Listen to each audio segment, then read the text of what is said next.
Hello, I'm Sensei Alex Kakuyo, North American contributor for Buddhist Global. Thanks for joining me for this episode of The Ordinary Buddhist.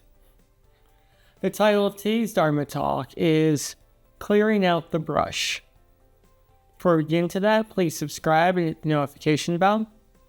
That way you'll be notified when I post talks in the future. If you wouldn't mind hitting the like button, that'd be great too. One of my neighbors is an elderly woman who lost her husband several years back.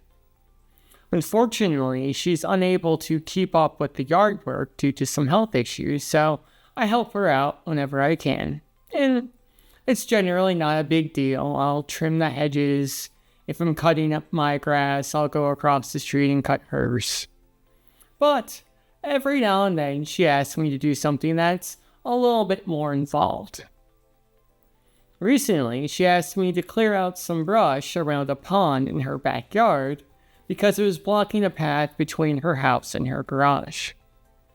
Now, I'm sure the pond was beautiful when it was first started, but due to years of neglect, it had seen better days. There were trees growing out of it in strange angles. There were lots of thorny bushes and vines that were getting in the way.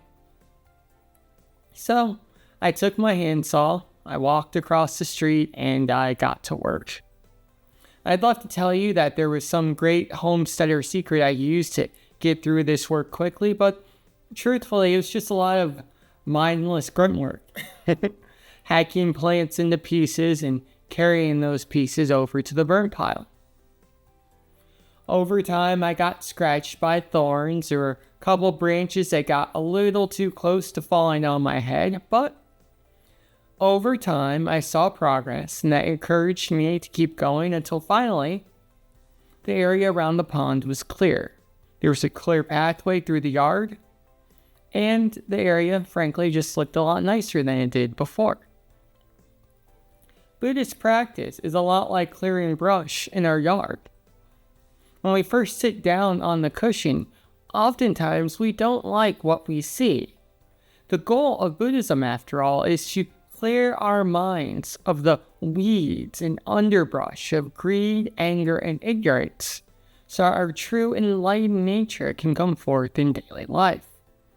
But when we first start the practice, it's hard. Our legs hurt when we sit on the cushion. We're embarrassed if we messed up during the chanting.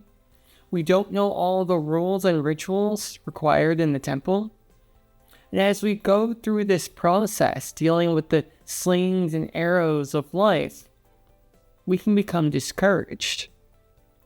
But in these moments, if we remember that there's no secret trick to spiritual practice, just like there's no secret trick to gardening, we just have to bear down and do the hard work.